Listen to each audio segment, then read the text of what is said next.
Hi and welcome to the best thing you watched this week. We've got Chris from Movies and Munchies, Ruben from the Ruby Tuesday, and today we are back with our podcast doing the normal schedule. We're going to talk about the best things we watched this week, whether that's new films, new TVs, old film, old TV, whatever is the best thing we watched, we're going to talk about it. And we're excited to talk about some of those titles in our podcast section, which is the extra specialness, because we're both special in some way, or at least our mothers told us that once. I assume at some point, yeah. We're going to be doing news. We've got a few interesting topics to talk about there, and what we're really excited that's coming up. And there's quite a few big titles that are coming up, so I think that will be fun. But first, Chris, how's your week been? Have you got a question for us this week? Oh, yes. You know what? Let me get a question. I'm looking forward to these now. Yes. While I do that, my week has been good. I went back to school this week after I've gotten my degree, but I went back to learn American Sign Language so that I can learn to sign. So wait, let's see here. Is it?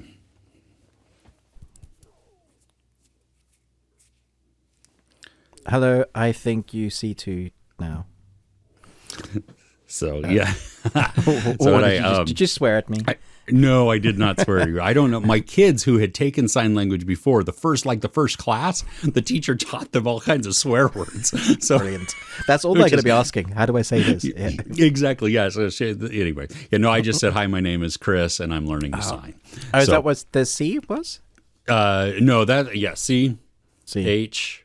R-I-S. Nice. And then okay. Cool. I am learning to sign. And then I could say, I like to watch movies.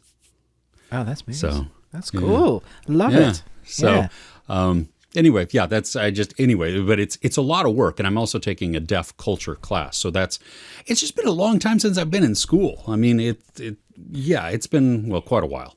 You probably told yourself the last time you finished, you're like, I'm done with school now. Yeah, at one point, like when I was finishing up my degree, because I went back later in life. I mean, I was 30, I think, or maybe 30. Anyway, it was early 30s when I finished my degree, which for me, I mean, because life had taken over and everything, but no big deal, And I thought maybe I'll get a master's. And then it was just, I pushed that off a little bit, and then it became like, I don't think I'm going to go back right now. And then it just became, you know what? No, I don't. But I don't want to do a master's. But you got your degree. I did get my degree, yeah. And so but my wife started learning ASL last year, or in the fall, and I learned a little bit along with her. But it would be great to be able to communicate that way, especially in noisy restaurants or anything else, and then understanding deaf culture, and maybe even at some point using that. For either my channel or within a different gig or something like that. Thinking the same thing. It would be amazing. Ever since Coda, really, I'm just like, that is so inspiring. I really want to learn. Yeah. You've inspired me, Chris. Maybe one day we'll have conversations in sign. In sign, that would be outstanding. That'd be cool. Well, and I would be very curious too, because what I'm learning is American Sign Language. Yeah. And so I would learn the UK version. Yeah, and it would be really cool to see what are the differences in certain words. Because would you sign your theater with RE versus ER, and what would that be? Color. Or exactly. Car and automobile. Yeah. Or aluminium and. Yes, which is the correct way to pronounce it. I mean, because for those of us that watched Top Gear when the original three were on, that's how you pronounce it. So car. Okay. Car, yes. I don't like that question. Oh, here we go. Okay, here's my question. Have you ever had a weird Uber or Lyft experience? Okay, so I think if you live in the UK and you end up going to London at any one point and you take a cab, there's always a cabbie that has an interesting story to tell. I think literally the first time I arrived in the UK, it was with my dad. And the person that was picking us up, so we had to catch a train and a tube and I think a cab. And I remember not understanding a word. the cabbie was saying. He was speaking English, but I didn't understand a word he was saying.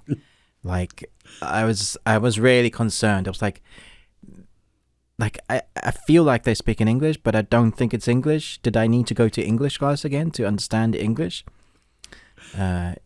Did he have just one of those thicker British accents? Yeah, or no, was he was. he using, I think it was slang? Black British, and I think the first time I heard a black guy speak in English in a British accent blew my mind. Because bearing in mind, I spent 16 years growing up in South Africa. Mm-hmm. And the only guys that I knew were like some of my best friends. Jerome, my best friend growing up, he is like, he's properly black. He would consider himself black, and I only knew him from that sort of accent. It was a mixture of Afrikaans and Zulu, and had all these kind of accents, much like you would get here in the UK. So sure. my first interaction with a black British guy. And it just got, all right, mate. And I was just like, what? My brain was just melting. And then when it happened to be like other different cultures, like, of course that would happen. That makes sense. But your little world, and then you come into a much wider multicultural world, and you're like, oh, okay, there's more to my little universe. That's awesome. Well, and to be able to then experience that and get to grow and. Yeah. Oh, goodness. How about you? Have you had an interesting cab ride or Uber ride? I don't think nothing that has been like really, really weird or anything else. I mean, I've been fortunate to have some really great Uber and Lyft rides when I've done traveling and stuff, and they're just, sometimes people are very chatty, and which is sometimes good if they're interesting. That's the thing. Like, I don't want to just have a bunch of the small talk. Some people have told me about the city that I've been traveled to. They'll ask, hey, have you ever been here? And I'm like, no, this is my first time. And they're like, oh, okay. Well, hey, this is a great restaurant if you're in this area, or this place to go to. You know what I mean? If you have time, go see this, something like that. And so that's kind of cool, because it's, a brief insider view of things to hit up, or, to make sure that, wow, this restaurant is really great.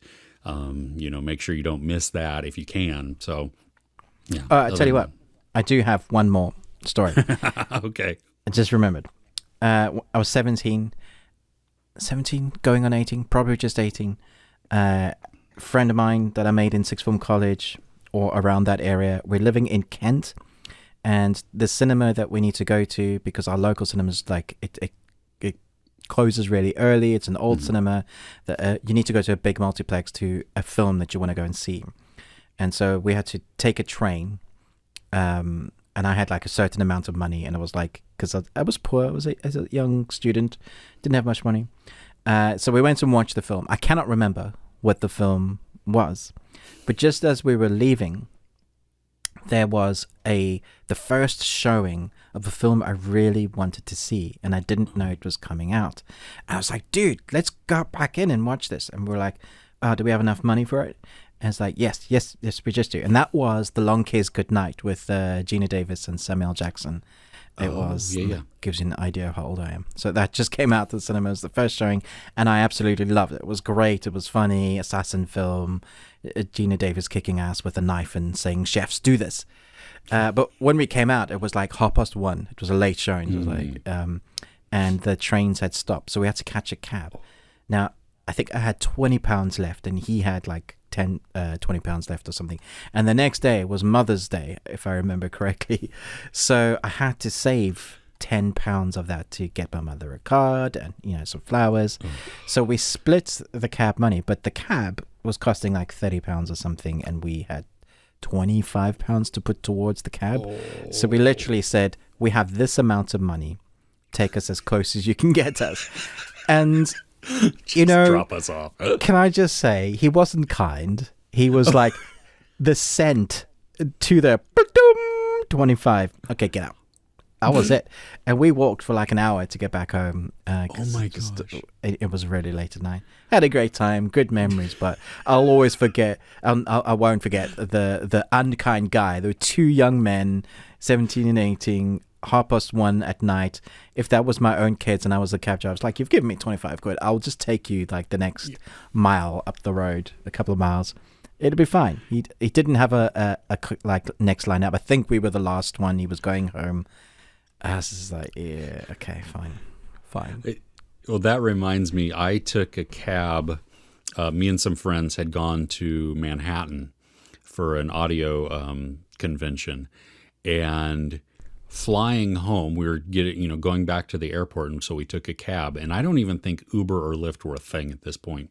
And it wouldn't have happened. This would not have happened in modern day, I think. But so we were in the cab, and we're paying, and we don't have a lot of money either. I mean, the trip itself was expensive enough. And so just having, a little bit of cash or whatever left, the cab driver deliberately drives past our terminal and is like, oh, sorry, I missed it. I got to go back around. And it's not like a little U-turn. I mean, adds like $7 or $8 to the thing. And we're like, dude, this is your job and you knew it. You know what I mean? Because if you were in an Uber or something, you could just see, everybody sees the map of where you're going. You know what I mean? And you don't pay if they drive past it. I mean, so did you have to pay that extra? Yes. What? Yes. Yeah. Oh, it was ridiculous. That's I would have not known. Yeah, it was bad. Yeah. I mean, if it was Uber, at least you could just put them like 1 star and saying, guy missed the turning and we had to pay the extra bit. That's one way that Uber is good. Yeah. Well, and I had an Uber driver who did, he got lost because downtown had gotten all of this construction happening. I was in Salt Lake City at the time, and where my hotel was and where the normal directions took you, he couldn't go. And so he got a little bit turned around and stuff like that. And he's like, oh, sorry. Okay. Yeah. And it was like, I mean, it didn't charge me any extra, which was great. You know what I mean? It just, so that was good, but anyway. Still, it's your time and stuff. Yeah. Yeah. Yeah, exactly. But so there you go. Yeah. Okay. All right. Well, good question. Down memory lane. Let us know in the comments below. Have you ever had a terrible or great experience on an Uber ride, a taxi ride? Because I'm sure that some people have had some very interesting stories. Yeah. Did you see recently last year, there was a guy in a cab that was coming from the airport in South Africa. Oh. And this guy that was driving him was a professional something security guy, and you could tell out his periphery that he was about to get hijacked. And there's if you go and type in on YouTube, it'll be one of the first videos that comes up. And he basically it's a long speed chase of him with his own gun shooting out at the window at these other guys, and he basically like gets away. And he was excellent. Like, this guy is like real John Wick. It was amazing. Go check it out. That sounds awesome. Wow. Like, dang. Okay. Yeah. Well, okay. I thought you were going to bring up that Joe Keery movie from, was it last year, where he was like an Uber driver who was also like a serial killer or something like that? Oh, no.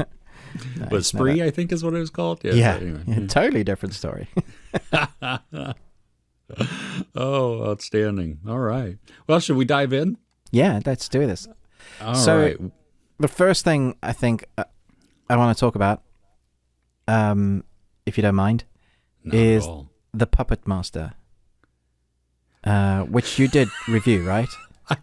I did, yes. Hunting the Ultimate Con Man. Okay, so we'll talk spoilers because I think it's a story that's been out there. It's based on fact. If you haven't seen it, I think you'll know some of it already, probably. Well, at least if you're in the UK, I think. And by now, you can just go, okay, tell me about what's going on. So there's 3 episodes. 3 episodes? 3 episodes. 3 episodes. Yeah. One's like really short in the middle, and it comes together at about 2 hours long. And it's basically about this guy that says he is an MI5 agent, and people believe him, which is... I still just don't get. My mind can't get around that, Chris. Like, and for years, and it becomes Stockholm syndrome with multiple partners, having kids with them. Like, it just goes so dark. But I have to say, I think it was end of episode 2 where he's been locked up. And my son is doing homework, but he's been caught up in this just absolute strangeness of the story. Yeah. And we both look at each other and go, ugh, thank goodness. I wonder what the third episode is going to be about. And then he's released. And I'm like, how is this nutter, this absolute loon, out in the streets now? But so before I get into my story part of the review, what did you think about this? I found the case intriguing.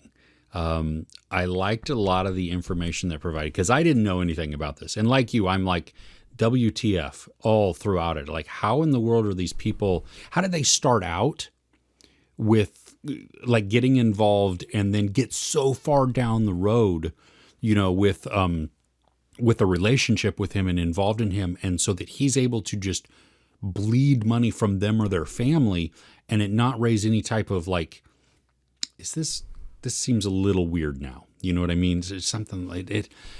So my big issue, and we can discuss it more as we get into it, but my big issue was that they left so many questions unanswered, right, for me, that it became very speculative in who he was or how he was able to do it, and then never addressed any of that. Especially when they found that whole suitcase of like all his passports, they don't go into the investigation of that. You could have totally dissected that, followed all those trails. Surely there was a whole story there. Well, and one of them is a Brazilian woman that they cannot find. Yeah. So what happened? Like, this guy's walking on the streets. He's totally committed murder. Like, without a doubt, this guy's done things that...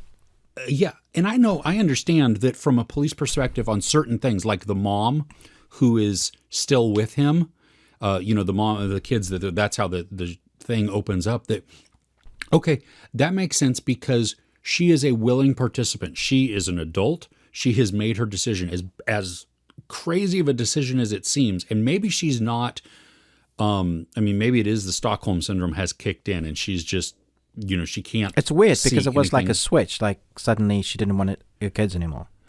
Yeah, it's very bizarre. Yeah, I mean, there's a big form of like brainwashing type of thing going on within that.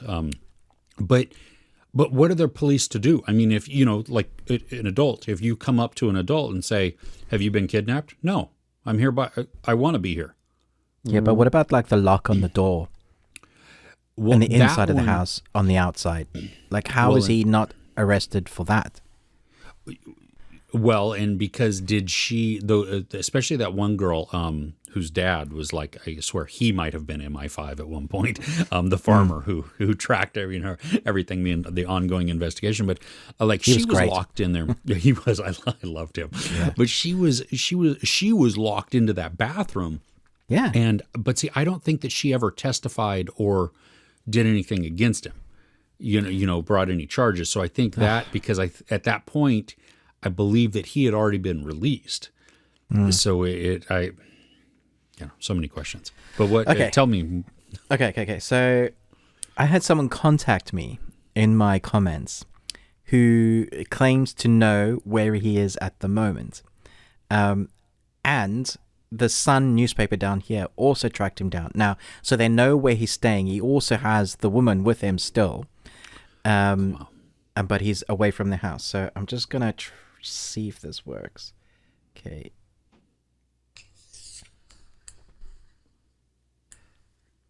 Hey, so I know you probably think that I'm like just lying or whatever, but no, God's honest truth. This came through my door last night.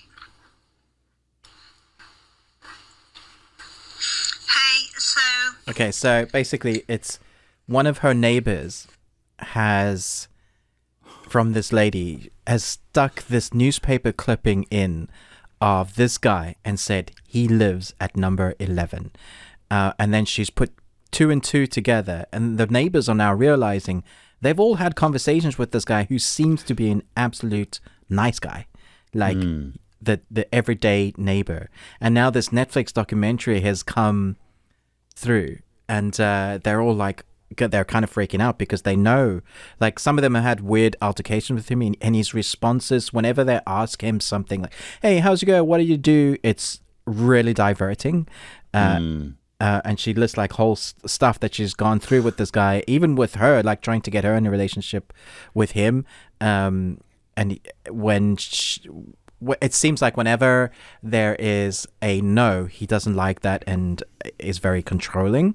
So I say to this woman, delete your comments, and I'll just show like this clipping, which doesn't give any details away of you. I think for the moment, it seems like he's changed his tune, and he's doing something like he's into the dog trading business now. So like show dogs. Yeah. Mm-hmm. Yeah, they touched on that. Yeah. Yeah, so that's where he's making his money. Also, might be legally with like breeding those dogs. I think they touched on that as well. Yeah, yeah. But this guy is living free, still about. We know exactly where he is.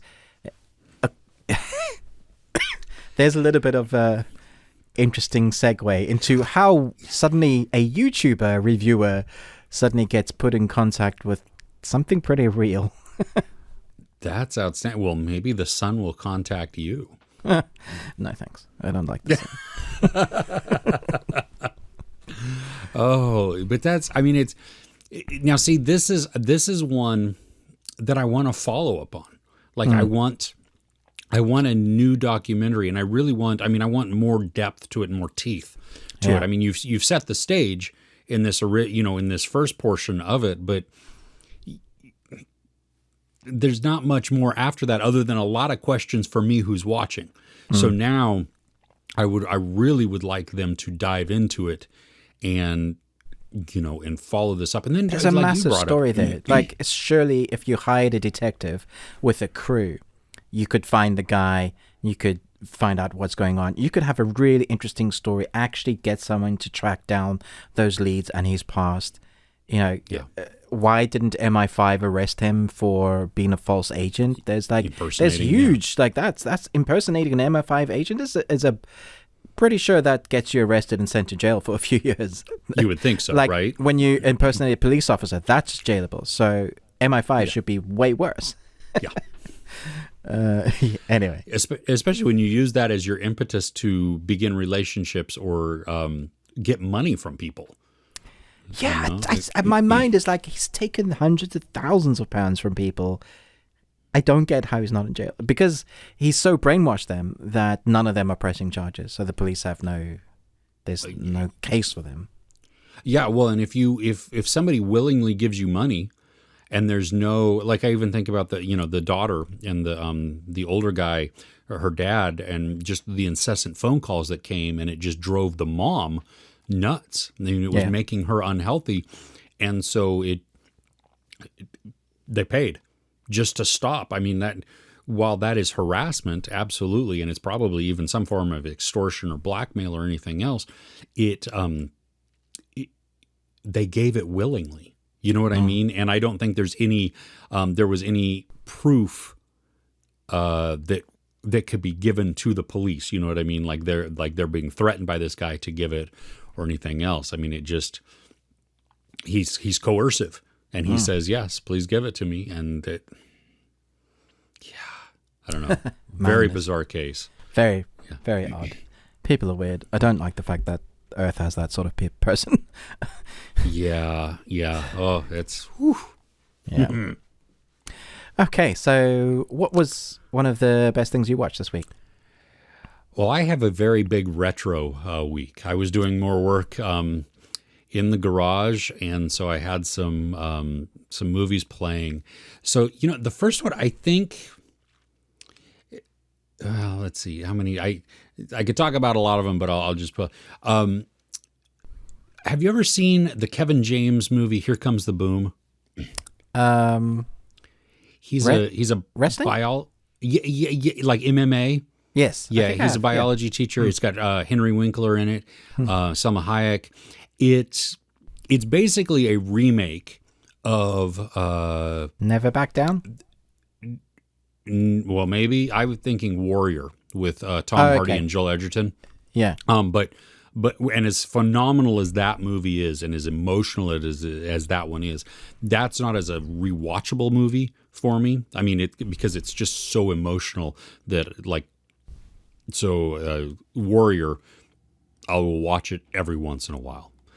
Here Comes the Boom, because it's very funny and it's very just inspirational. You know, I will watch it a lot. And so I found myself, I was like, I'm looking for something that just feels good, you know, and the dynamic between Kevin James and Henry Winkler is so great. And then they bring in, and I don't know the actor's name, but he's the trainer. He's an MMA fighter who works at a gym. He also trains MMA, but he's trying to get his U.S. citizenship, and so he's part of the class. So he helps train. Yes. Yeah, Bass Rutten. Okay. Well, and he's so funny and just like innocent in one way, and I don't know. I loved the humor in it because it's kind of this very, well, for the most part, it's a very family friendly movie. Also, just, you know what I mean. Even though you have, I guess, some adult themes that they deal with and stuff, but it's just the dynamic, the relationships, the Kevin James being the unlikely hero within this, and, you know, even a reluctant hero at the beginning because he doesn't want to help out. He's very like, what's in it for him, you know, and by the end, he feels compelled, obligated, but not obligated out of something that he doesn't want to do. He feels a sense of ownership and desire to, you know, I'm going to win this. You know, he goes into the whole fight. I just need to lose. How much do I get to lose? Okay, yes, I can do that. You know, and I mean, the music in it too is so good. I love, you know, he uses the "Here Comes the Boom" from they're a Southern California band, and I can't even POD. And nice. And then when, you know, he's at another match, I can hear the song now. Actually, boom, yeah, here comes the boom. And somebody else uses that song, and so he can't do it, and so Henry Winkler's like, I've got it, you know, and they do. I remember that. Yeah, Holly Holy from Neil Diamond, and it starts out, and it's like, what is this? But then at the very end of the movie, you have the kids orchestra, the student orchestra, and this girl just belting it out, and it becomes so powerful of a song, you know, where you didn't think that, wow, this is not a really great anthem to up people, but it does. And I mean, just like, whoa. So yeah, lots of fun, really rewatchable. You know, do you remember seeing it? Yeah, no, I do. Just looking at pictures, and it totally reminds. Baz Rutten is actually a world renowned WWE MMA fighter. So he actually is the real thing. He was also in Paul Burton's Mall Cop. So they've been in a film together before. Okay. Which probably, I guess, sometimes it's the connections you have. I've got a soft spot for Kevin James, actually. I know a lot of his films aren't great. There's I Now Pronounce You Chuck and Larry. I think that's awful. I haven't seen that. No. Yeah, okay. I would suggest no one ever watch that. And The True Memoirs of the International Assassin, like a Netflix film. Oh, that one was supposed to be good, and it was just poo. It's just like, yeah. But Grown Ups, I find quite funny. Yes. There are moments in that crack me up. Even Grown Ups too. There are bits in that. But his YouTube channel, Sound Guy he plays Sound Guy, and he puts himself and he reacts to all the great moments, but it just works so well. I'm like, this is the greatest thing ever. I love it. Yeah. And then he's just been doing better things like that. So he did a Netflix series as well that wasn't great. That was the car racing thing, right? Awesome. Yeah, I watched part of one episode, and I was like, I can't do it. But he is coming out in a new movie on Netflix, which I think could be good. What is it? It's a series, though, isn't it? Yeah, Home Team. Yeah. I think it's a series. I thought it was a movie. Yeah. Okay. Yeah. Well, either way, yeah. And that's American football. I'm all in on that already. Like American football, Kevin James, gotta be good. Yeah. I hope so. Yeah. But don't forget about him in Hitch with Will Smith. Of course. Yeah. I mean, come on, you know that. He's so good in that. Yeah. Another great movie. Yeah. Anyway. Yeah. So. Okay. Well, what's next on your list? I guess, I mean, I've got quite a bit to talk about. So I guess Servant season 3. I haven't seen the whole season. I've seen the first 5 episodes of season 3. No Don't tell me spoilers. anything beyond episode 1, because Apple is still being very weird with me on their series. So Okay, yeah, I watched won't it. do that. All I can say is we're really going into the storyline that we've wanted from the beginning, where they've been teasing us for the first 2 seasons about what the hell's going on. The first 2 seasons really don't tell you anything except that her family and her cult family are into some weird crap, man. And she seems to have an ability of some kind. They all seem to have a weird ability, but you have to do things in order to activate that ability or be a certain way. She has a psychosis thing that goes on with her in the house. The family, if you've seen episode 1, have you seen episode 1? Yes, I did. Okay, yeah. so it feels like they have a they're safe now, but it's like it's a fake safeness. Yeah. They are like, oh look, we've got our baby, Jericho's cute, and is it Leanne? Yeah, Leanne is she's kind of losing the plot in this series, but that's because she's expecting a war with her family, and in the 5 episodes you don't see much with the family. You see some, but they are certainly alluding to what's going to happen, and that is where the creep factor comes in again. And my gosh, it's what I love about Shyamalan's use of the camera in this series particularly is less is more.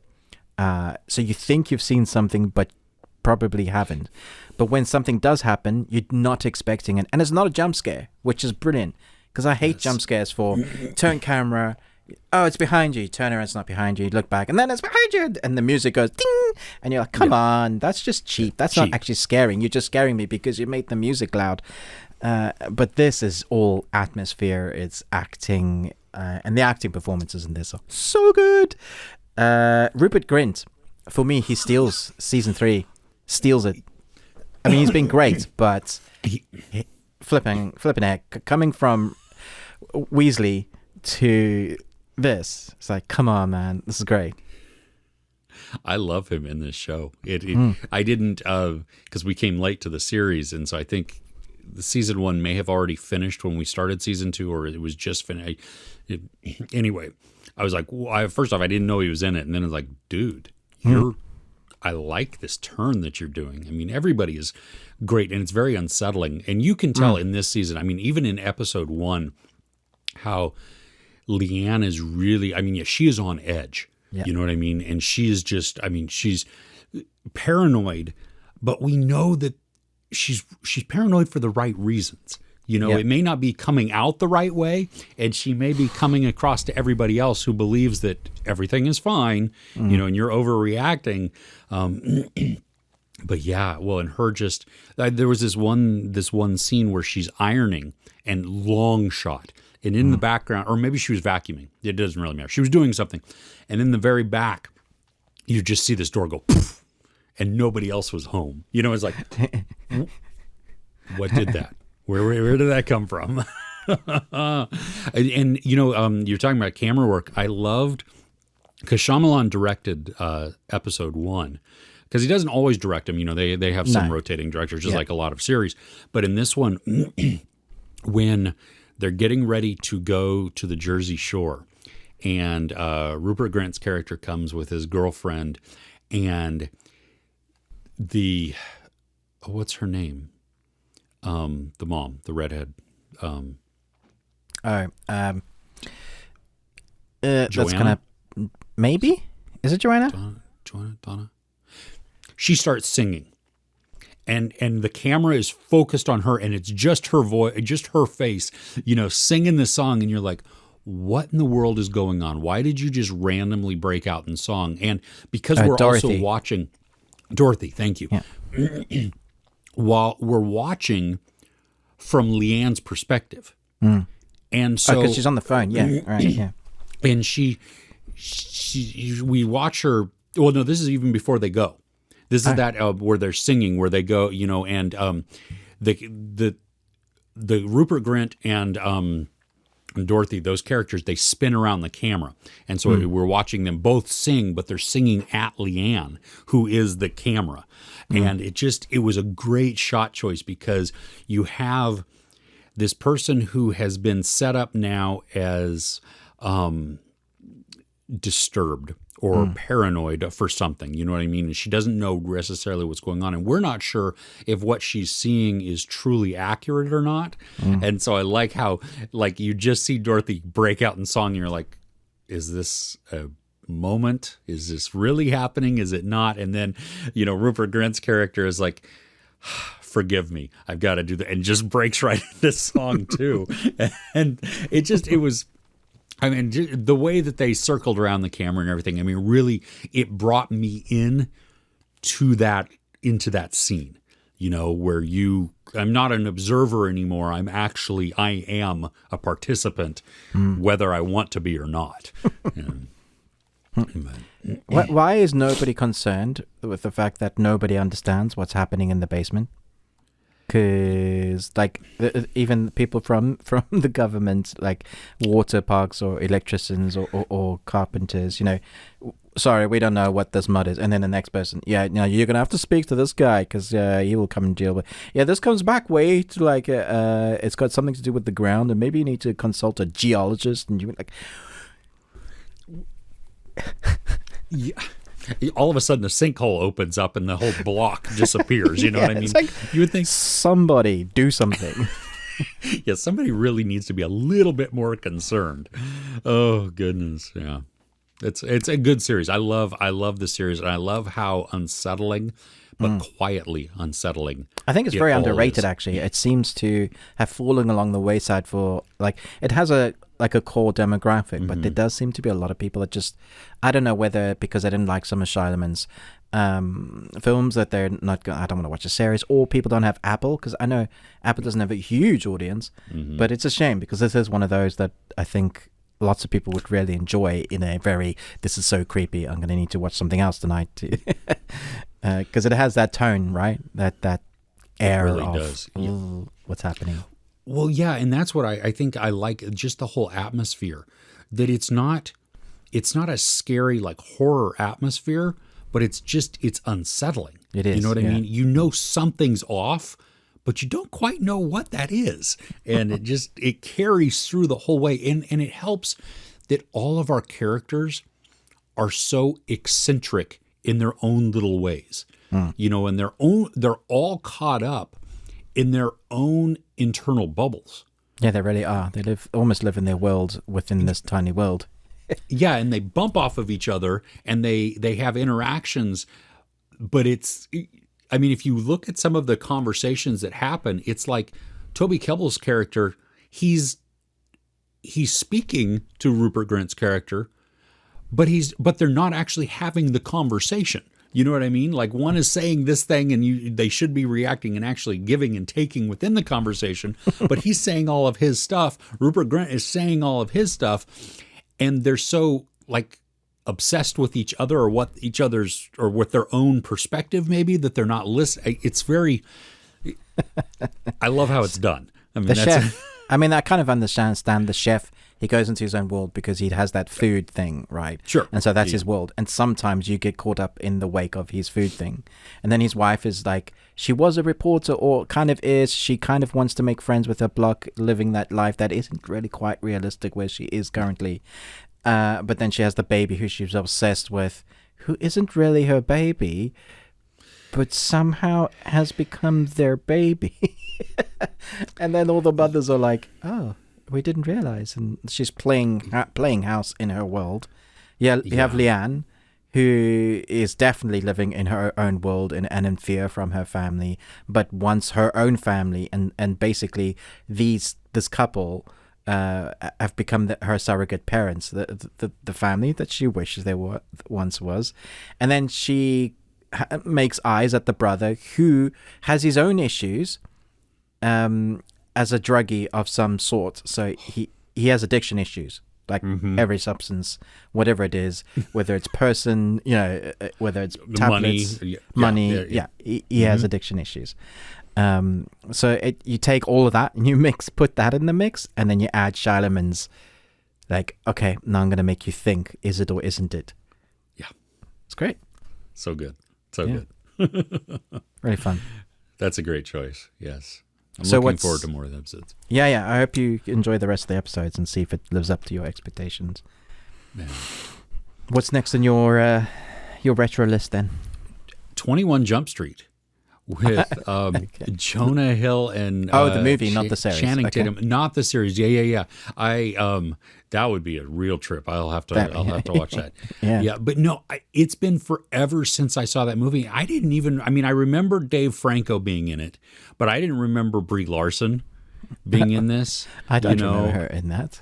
Yeah, no, and she's actually one of the major characters. I mean, of one of the storylines within there. It just, this movie shouldn't work. I really thought it was going to be crap, to be honest, and I really thought it was going to be too tongue in cheek, and I wasn't going to like it. And that's what exactly, 100%. That this is going to be stupid. You're rehashing a TV show that, in my head, I loved the TV show. I don't know if it holds up. Like, if I were to rewatch it, could I rewatch it? You know what I mean? Like, or is it just something one I that's wouldn't better? Go back to. Yeah. Yeah, and I'm not even when this came out, I was not a big Jonah Hill fan at all. And so that was even less of a turn on of like, I'm still not a big Jonah Hill fan. I don't gravitate, but I like some of his recent performances. I've really enjoyed, and so I think when I saw him in Moneyball, I think that's when it really changed for me. Oh wow, he can act when he's doing serious content. Yeah, it's like, dude, you're really good when you do this, and when you bring it, when you tone it down and stuff. And so it gave me a new appreciation, even while watching 21 Jump Street. I mean, you can see some of those nuances that he brings within it, even though he's being silly. The whole movie is blown way out of proportion, which for sure it needs to. That absurdity has to be there to work. But it shouldn't work as a whole. It should have been just a terrible reboot of a TV series made into a movie. And yet I laughed a ton. The action works. The camaraderie and the timing between Channing Tatum and Jonah Hill, I think, is really good. Like, they build this bond on the screen that makes me believe, as we go on this emotional journey with them, like, I get invested in that. And especially, Channing Tatum is, the bully and just the jock and jerk to Jonah Hill in high school, and then we get to see the tables turn, and then just that friendship become solidified, and then even still, once they go back to high school, undercover, all of these issues bubble up, and I love just the reversal of roles and how even being socially minded and being not being a jerk is actually the cool thing to do now. You know what I mean? Like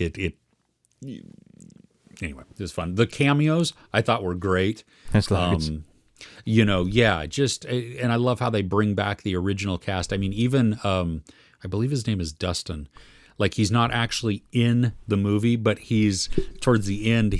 There's a one episode of 21 Jump Street, the show, playing on the TV in the background, and you see him. Yeah, right. I remember that. Weird choice in director as well. Literally, the director Phil Lord, who directed the Lego Movie before, directed this next. Yes. You're like, what? And predominantly a producer, has produced like 50 things, and knows what he's doing and does voices. And you're like, let's get Phil Lord to do it. Like, all right, cool. Yeah, but it worked.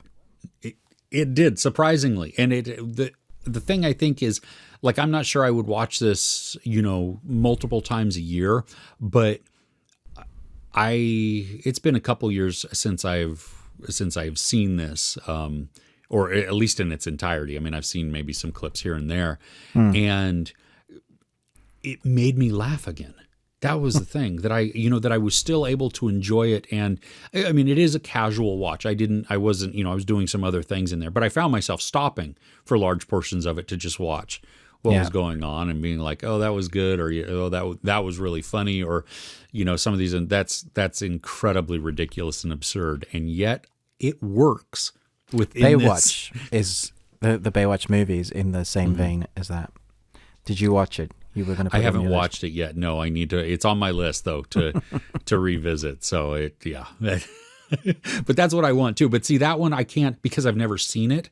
Yeah, I need to actually. I need to watch it properly, engage. and then exactly. Yeah. So anyway, if you haven't, I know next on my list will be to watch 22 Jump Street. Nice. But I remember I think Ice Cube gets gets a larger role within that one. Just because of how the story arc goes. And I love him in it just because he's so crotchety. He's exactly like an old, from those old 80s, like Lethal Weapon captains. You know, you do something, he'll just chew you out for like half an hour, just goes off on it. Yeah, says inappropriate things that are racist and wrong. And, you know, that's what those, that's what those captains were. And they didn't care. Do you remember? Yeah. Do you remember though, So I Married an Axe Murderer and Adam Arkin as the police chief, and how oh gosh, I can't remember his name now, but how the detective, Mike Myers' friend, is like, dude, I need you to be mean to me. I need you to come down on me, you know, because he's always so positive. And at one point, you know, he yells at him and he goes, "Was that too harsh?" No, it was like, that's exactly what I needed. Yeah. Exactly. But it's right. It was like, come on, be a captain. Yeah. So I love how it breaks out of that mold and takes us, not exactly. Breaks our Ice Cube is expectation great as that. Yeah. Wonderful. So, all right, what's next on your list? Okay, so we had the second season of Dota Dragon's Blood drop this week. Now, I encountered a couple of issues which wouldn't have been an issue had this come out before Arcane. But now Arcane has raised the bar so high that everything I judge now, like in animation, I'm like, you're good, but you're not Arcane good. Putting that aside, it's exactly like season 1. It doesn't skimp on the gore, which I'm glad. It didn't like kiddify it. It's still like a late teen series, and it sticks to the lore, opens up more of the characters. The middle section of the new batch of episodes is very much character building. And then at the end you have massive battle sequences with dragons, and you have that score that kicks in. It's a really eclectic score as well, from like synth to orchestra, which I really appreciated. Really kind of delving out the voice work again. All those actors are back and they're veterans at what they do. Like you're like, I recognize that voice because you've heard them so many times because they know what they're doing. So I very much enjoyed it. I was like, this is exactly what I wanted. It hasn't gotten worse. I would say the story is better because they spend time on the characters, which is great. And apparently they've already done like the batch for the next batch, which I guess we're getting a third. So whether it goes past that, I don't know. But definitely building on that arc of... And yeah, it's such a big thing to do from I guess an audience perspective that has a worldwide base already. So you got people from the game that love it already, and millions of people, and then you got a fresh audience, but also people that love anime. And so you got to appease both crowds. And I think somehow they've managed to do that, because most of the comments I get in my reviews for this series in particular are really positive, which is a very weird place to be, because generally you're gonna get like split down the middle of this is not what I was expecting, I love it this much, and everybody's opinions are valid, and if you don't like it, you don't like it, fine. But when you come across something that like 80%, maybe high 85% of everybody's just loving it, they've done something right. So I think if you were like, I forgot, I need a good animation to watch, and you've seen the first season of this, definitely stick it on. Well, it's good. I didn't get a chance to watch it this week, but I am happy. I remember like I enjoyed the first season, but I didn't feel like I knew enough about everything. You know, that it was kind of just, it was maybe a little too quick in some of the storytelling, and so it's good to hear that they went back and they've solidified maybe some more of the characters and the stories and everything. Because I mean, I had fun, you have fun with it, but for longevity's sake, I want to be invested in the characters. And so that's good. Well, hopefully now though, because that was, was that like early 2021 when book one came out? So hopefully if they've already finished or they're really close to finishing the third part, that they'll get that to us in a faster I'm pretty succession. sure it'll be this year. Yeah. Okay. Good. Well, that'll be outstanding. Right on. So Cool. what's next on your list? Do you have anything more? We'll talk about one. I mean, I have several, but one. I really enjoyed Munich, The Edge of War. This, based on a novel, but it still brings in some historical, it uses historical truth as a backbone, and then builds out drama and intrigue from this. Did you get a chance to see it? No, I didn't get to it. Okay. Yeah. Okay, it's the acting is really, really great. You have three main actors with Jeremy Irons, George McKay, and Giannis Newhoner. I'm certain some of those that names I'm are slaughtering tricky. his back name. Yeah, his last name there. But it's basically, it's right before World War II happens. Hitler is moving around, threatening to invade Czechoslovakia. A document is found that could that shows his true intentions. And so you have on the UK side and the French side, the Allied side, basically they're trying to prevent the invasion of Czechoslovakia. They're trying to prevent war. And then you have the Germans who have like these. It's kind of a resistance fighter type of thing, but very covert, who works within the government, trying to either they want to be able to take Hitler down through some legal means, or if they can't do that, then they're going to use this information that they've uncovered to get it to the Allies to help them, not sign a peace treaty because it's going to do, whatever. The score is it really helps build up this anxiety, because it's not a large score for a lot of it. I mean, the times that I was thinking of, I'm sure there's more orchestral that my brain that I don't remember, but my brain was registering. But there's also like some drum beats that almost like you can just feel it slowly building. And so this is a very dialogue-driven movie. I mean, it's not big in action or anything else. And so there would be a sequence of one guy walking and one guy trying to follow him so that they can get to the same place. And they both don't want to be followed or, seen that they were doing. I mean, they're doing it covertly.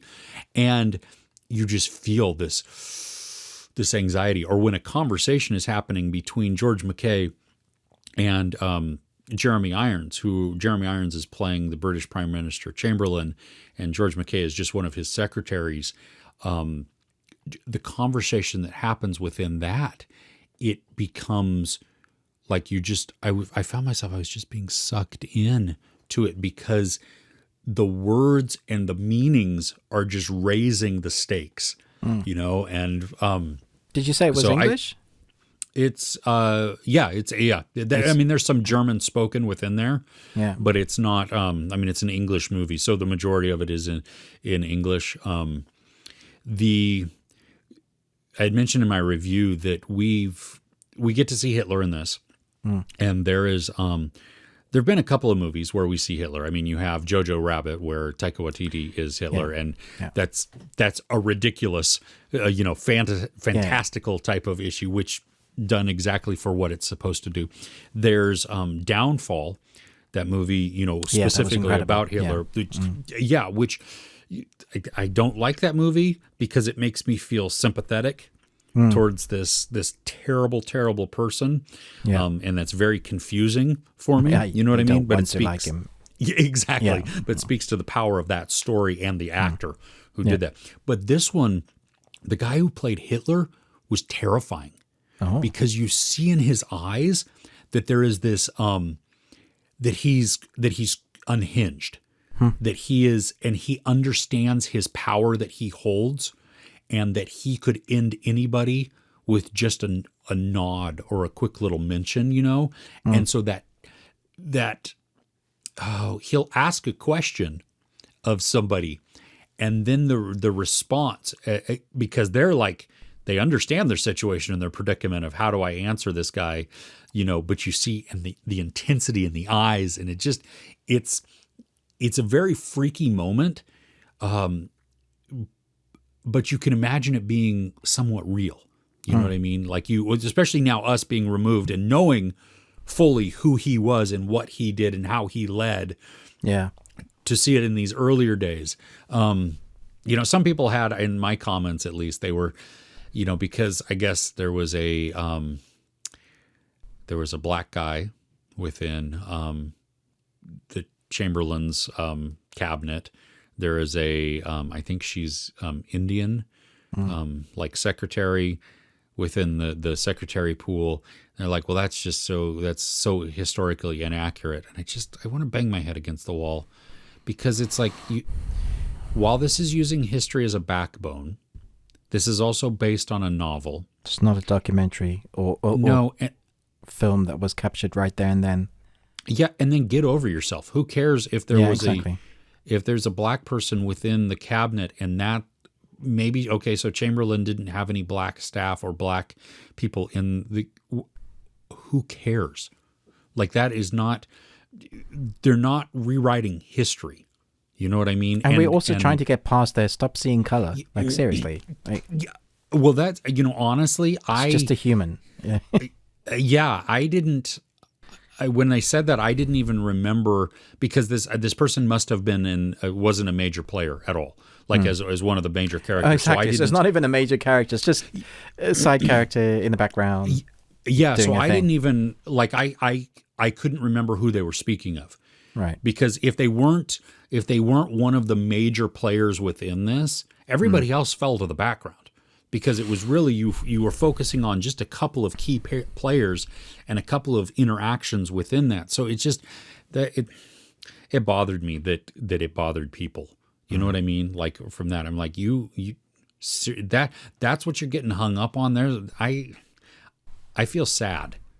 I mean, that's depressing and sad, because you shouldn't get hung up on the person's skin color or their nationality or whatever within this movie that is telling a story. It shouldn't be an issue, but it is still, apparently. Yeah. Well, that sounds interesting. I'll have to put that on my list. See if I can get time to watch it. Yeah, I enjoyed it. I mean, it's a little long. It's a little over 2 hours, but it wasn't really boring. It wasn't boring. Not. Let me because you say dialogue heavy, and you say it doesn't have a lot of action, but it's a World War piece. That takes my will I fall asleep watching this film box. No, and that's a legitimate concern, mine too, because it's a political dramatic thriller, historical dramatic thriller. You know you're not selling me. Yeah, no, it's like, ooh, 3 minutes in. Yeah. And it wasn't. There was some. That was so funny. Your snoring sounded like a fart. Sorry, I just thought I'd put that. Well, it was like a throat fart, Okay. Exactly. Anyway, no. If you do get a chance, I mean, because it is quieter. I mean, yes, it does run that risk, I think, maybe of becoming a little boring. But for me, I was never bored, because it kept ratcheting up the intensity. That it just made it just more anxious. It made me more anxious as the things went along, because there's this ticking clock to it. That they have to stop Hitler with an agreement or whatever. Otherwise, he's going to invade Czechoslovakia. Right. And that's, but bears relevance to what we're going through at the moment, actually, to be fair, with Russia and America. Yeah. Yeah. No. So there you go. I just thought I'd do a nice, happy comparison there, people. Wow. Well, that's a yes.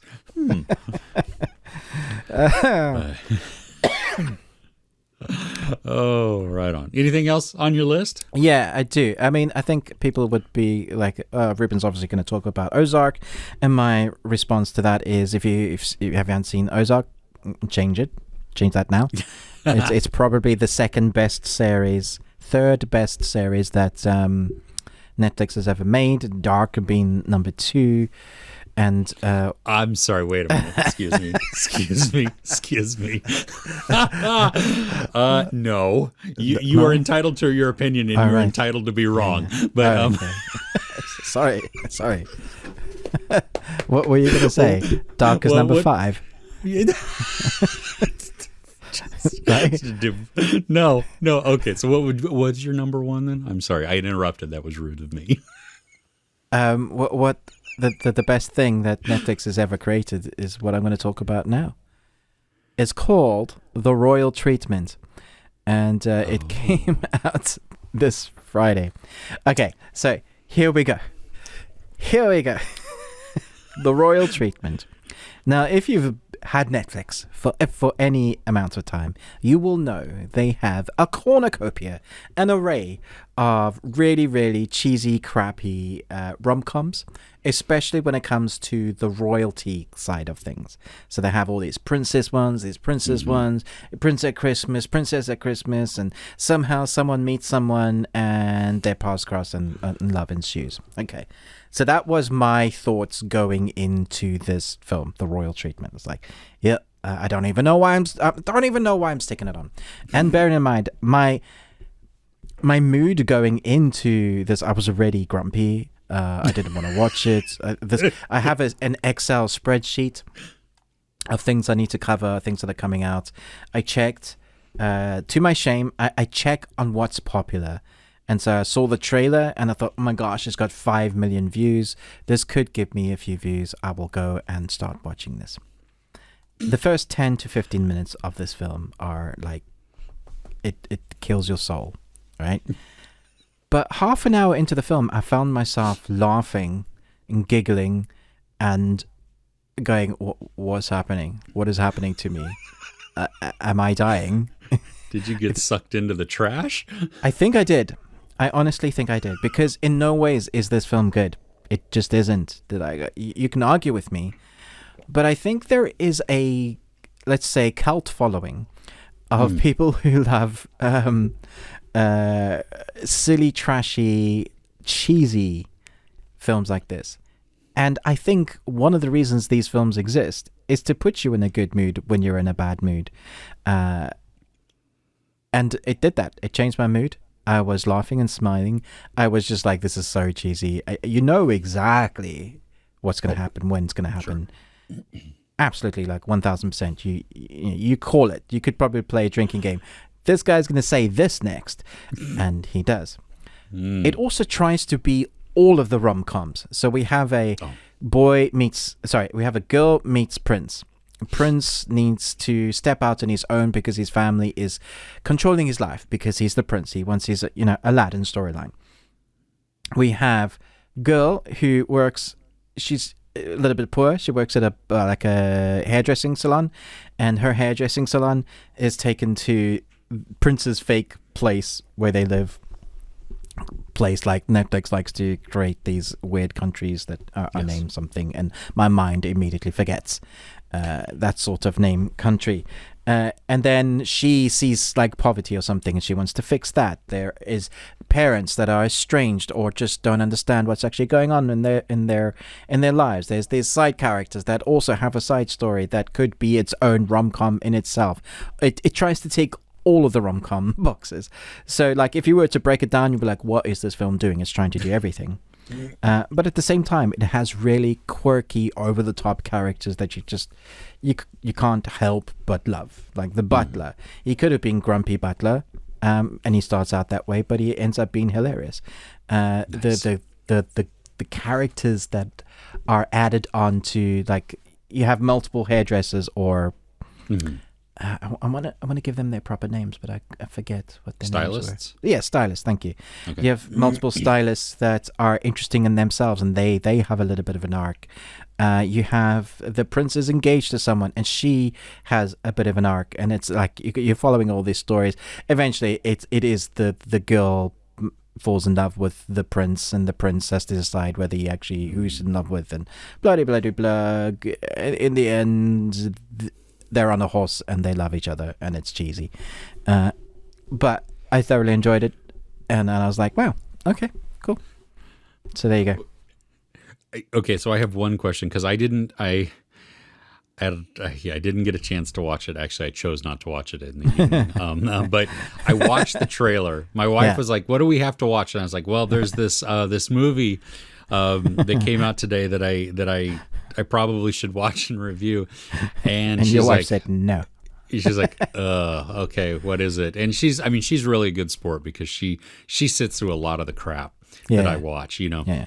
But we put on, I was like, well, let me see. I only know the title of it when I had seen portion of a trailer on YouTube, but I didn't even have the sound on, so I don't even know what it, So let me put on the trailer.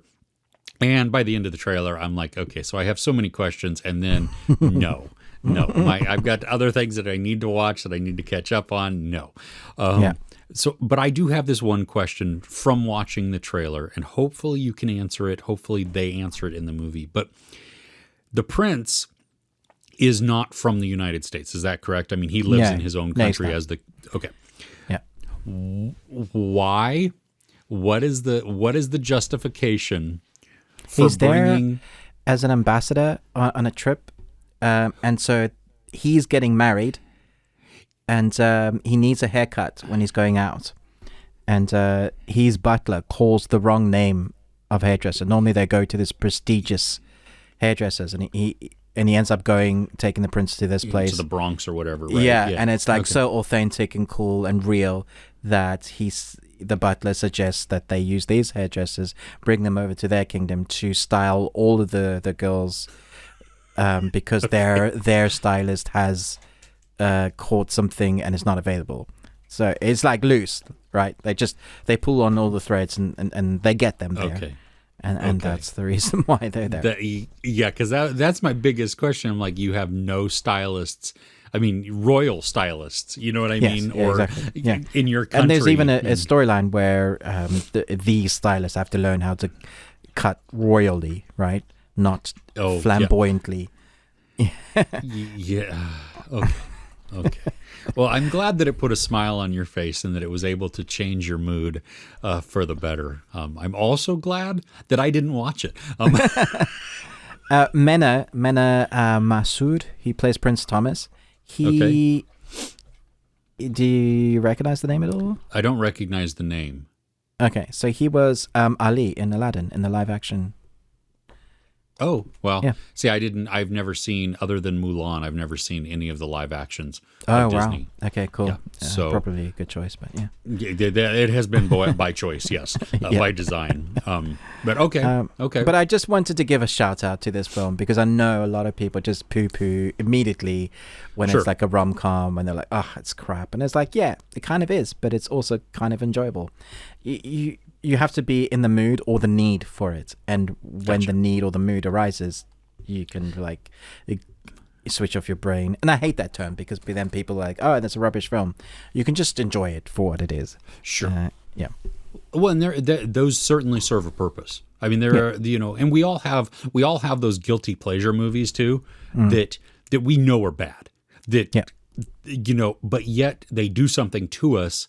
And they do something to our mood where it either elevates it and makes us feel great, or it puts us into the mindset that we need to be in, whatever that is. I mean, you don't.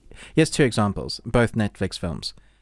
The Royal Treatment and Brazen. We've had two of these. Okay, so Brazen's a different genre, but also had a big romantic edge to it. Yes. But that was bad, and this was bad, good. And you... Well, and then you take just hearing from the Royal Treatment, taking in like every cliche within a rom-com, and throwing it in there. Take Love Hard, which came out in late 2021, which basically steals from also every rom-com, popular rom-com to make a story. And that shouldn't work. And yet I love that movie. Yeah. So that movie was funny. Yeah. So I get what you're saying. I mean, and I don't disagree at all. I think that's, these serve a purpose. And if you're in the right space or you need something to put you in a better space, this could be the one to do that, especially if you know that this is not highbrow cinema that you're going into.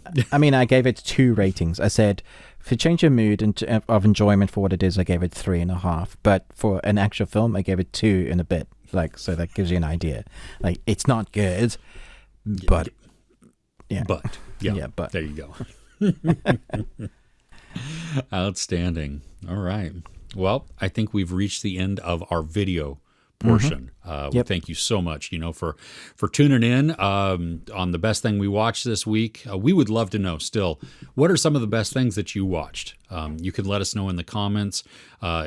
And we would love to it adds to my list. I love it. I don't always get to them right away. I'm sure Ruben, you with your schedule as well, it's not something that I can sit down right now and watch it, but it's great to get suggestions. I have had some really great suggestions, so I really appreciate them. Yeah. Absolutely. Yeah. So let us know what makes your top, what's the best thing that you watched.